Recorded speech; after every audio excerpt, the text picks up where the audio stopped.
মই নিজে বুজাব নোৱাৰো ইয়াত আপোনালোকে বিজেপিৰ বেনাৰত আহি আজি ইমান ডাঙৰ সভা কৰিছে মোক লিষ্ট দিছে যে আমাৰ ইয়াত 10,000 কাৰ্যকৰ্তা আছে আৰু দিলীপ শইকীয়া ডাঙৰীয়াই আপোনালোকক এজন এজনকৈ থিয় হ'ব দিছে সমষ্টি হিচাপত আপোনালোকে উঠিছে আৰু আপোনালোকে প্ৰমাণ কৰিছে যে বিজেপি কিমান শক্তিশালী মই মাত্ৰ 4-5টা সমষ্টিক আকৌ এবাৰ উঠিব কম গোটেইকেইটা উঠিব কলে সময় লাগিব আপোনালোকে ফকিৰা গামখিনি এবাৰ থিয় হৈ দিয়কচোন বিজেপি জিকিব নে নাই এবাৰ পুৰা জিকিব 100% বঢ়িয়া বনৰগাঁও অনুপ কুমাৰ জিকিব নে নাই একদম জিকিব 100% জিকিব বঢ়িয়া কচুগাঁও জিকিব নে নাই একদম জিকিব সালাকাটিৰ কি খবৰ জিকিব নে নাই সালাকাটি জিকিব দতমা জিকিব নে নাই একদম বডৌফাৰ জন্মভূমিৰ পৰা ইমান কাৰ্যকৰ্তা আহিছে মোৰ লগত একেলগে কক বডৌফা উপেন্দ্ৰনাথ ব্ৰহ্ম জিন্দাবাদ বডৌফা উপেন্দ্ৰনাথ ব্ৰহ্ম জিন্দাবাদ বহুত বহুত ধন্যবাদ বাকি গোটেইখিনি সমষ্টিৰ বিষয়ে যেতিয়া দিলীপ শইকীয়া ডাঙৰীয়াই থিয় হ'ব কৈছিলে দেৱৰগাঁও একদম পিছফালে আছে কিন্তু দেৱৰগাঁৱৰো বহুত আছে নে নাই দেৱৰগাঁও আছে নে নাই পিছফালে সেয়া হাত তুলি আছে আমাৰ গোটেই ৰাইজক এটা কথা মই ক'ব খোজো যে আমাৰ বিটিআৰৰ ইলেকশ্যন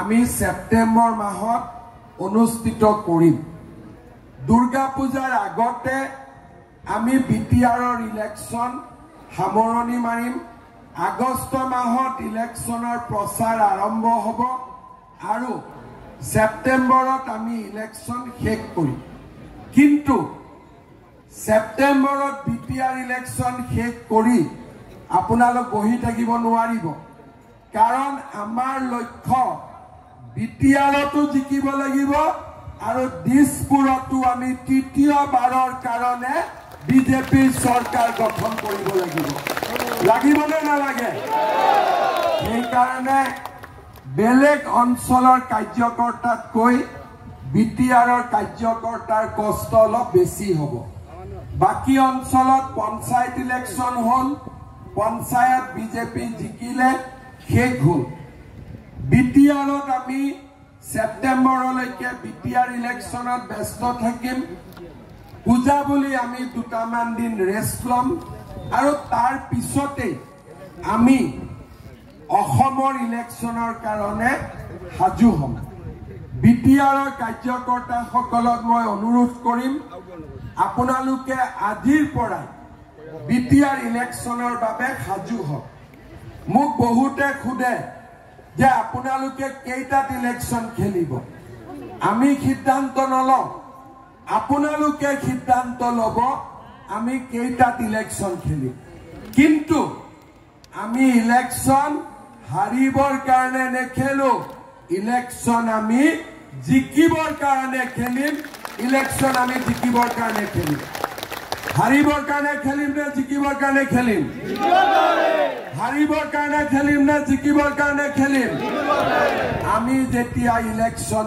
খেলিম আমি জিকিবৰ কাৰণে ইলেকশ্যন খেলিম মোক সাংবাদিকসকলে সোধে যে আপোনালোকে কাৰ এগেইনষ্টত ইলেকশ্যন খেলিব আমি কাৰো বিৰুদ্ধে ইলেকশ্যন নেখেলো আমি ইলেকশ্যন খেলিম বিটিআৰৰ বাবে বিটিআৰৰ উন্নতিৰ বাবে বিটিআৰৰ বিকাশৰ বাবে আৰু বিটিআৰৰ কল্যাণৰ বাবে শ্ৰদ্ধাৰ ৰাইজ আপোনালোকে মনত পেলাওক নৰেন্দ্ৰ মোদী 2014 চনত ভাৰতৰ প্ৰধানমন্ত্ৰী হয় তাৰ আগতে কংগ্ৰেছৰ দিনত বিটিআৰৰ পৰিৱেশ কি আছিল এটা দিনো পাৰ হৈ নগৈছিল যিটো দিনা কোকৰাঝাৰৰ ৰাইজে বন্দুকৰ শব্দ শুনা নাছিল।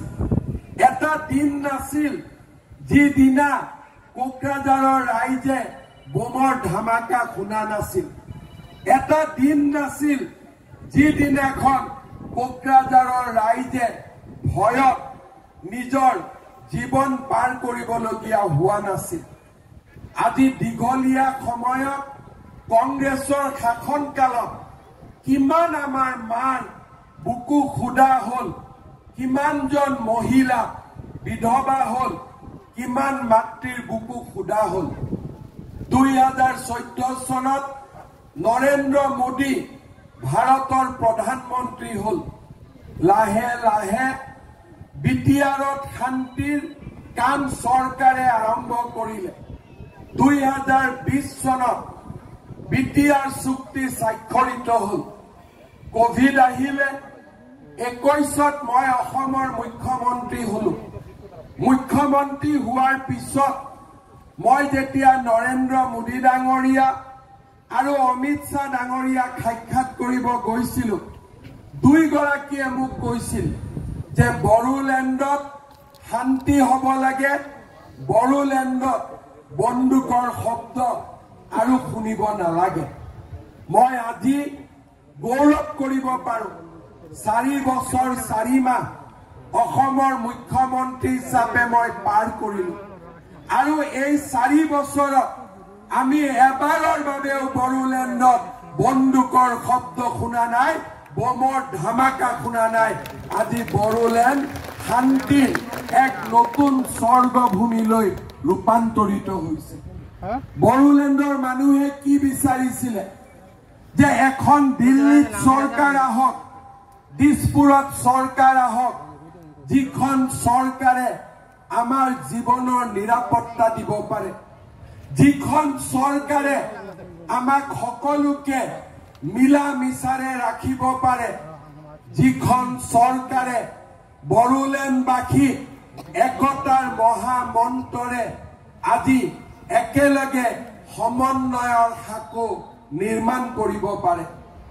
আপোনালোকে মনত পেলাব, মোৰ আগত যিমান অসমত মুখ্যমন্ত্ৰী আছিল তেওঁলোক কিমানবাৰ বড়োলেণ্ডলৈ আহিছিল মই নাজানো, কিন্তু যোৱা 4.5 বছৰত মই 200 বাৰতকৈও বেছি বড়োলেণ্ডলৈ আহিছো, যাতে আমাৰ বড়োলেণ্ডৰ সুৰক্ষা, বড়োলেণ্ডৰ প্ৰগতি আমি নিশ্চিত কৰিব পাৰো। আজি আমি সকলোৰে লগত কথা পাতিছো। NDFBৰ লৰাই বন্দুক জমা দিছে, আপসুৱে চৰকাৰৰ লগত সহযোগিতা কৰিছে। প্ৰতিটো জনগোষ্ঠীৰ ৰাইজে আজি বড়োলেণ্ডত শান্তি প্ৰতিষ্ঠাৰ কাৰণে কাম কৰিছে। যোৱা 4.5 বছৰত বড়োলেণ্ডলৈ আমি শান্তিৰ পৰিৱেশ উভতাই আনিম। কিন্তু শান্তি আমাক কিয় লাগে? শান্তি আমাক এই কাৰণে লাগে যাতে আমাৰ অঞ্চলটোৰ প্ৰগতি হয়, সকলোৱে যাতে সমান অধিকাৰ পায়, ল'ৰা ছোৱালীয়ে নিবনুৱাই কৰ্ম সংস্থাপন পায়, আমাৰ এই অঞ্চলটোলৈ যাতে উন্নয়ন আহিব পাৰে। আৰু সেই কাৰণেই আমাৰ লক্ষ্য। যোৱা 5 বছৰ আমাৰ যদি লক্ষ্য শান্তি আছিল, অহা আমাৰ 5 বছৰৰ লক্ষ্য হল বড়োলেণ্ডৰ সকলো জাতি জনগোষ্ঠীৰ বিকাশ আৰু সমৃদ্ধি।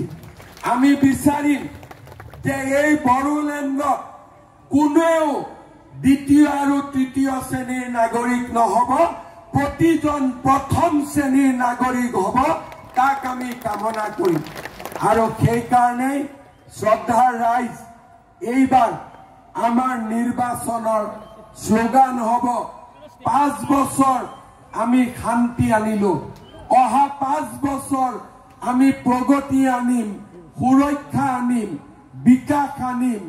বড়োলেণ্ড অঞ্চলক আমি বিকাশৰ এক নতুন দ্বীপলৈ আমি ৰূপান্তৰ কৰিম। শ্ৰদ্ধাৰ ৰাইজ, আজি প্ৰধানমন্ত্ৰী নৰেন্দ্ৰ মোদী ডাঙৰীয়া গৃহমন্ত্ৰী অমিত শ্বাহ ডাঙৰীয়াৰ নেতৃত্বত আমি এটাকৈ কাম কৰি গৈছো বড়োলেণ্ডৰ ৰাস্তা ঘাট স্কুল কলেজ আজি আমি সকলোতে পৰিৱৰ্তন আনিছো বড়োলেণ্ড ইউনিভাৰ্চিটি কোকৰাঝাৰ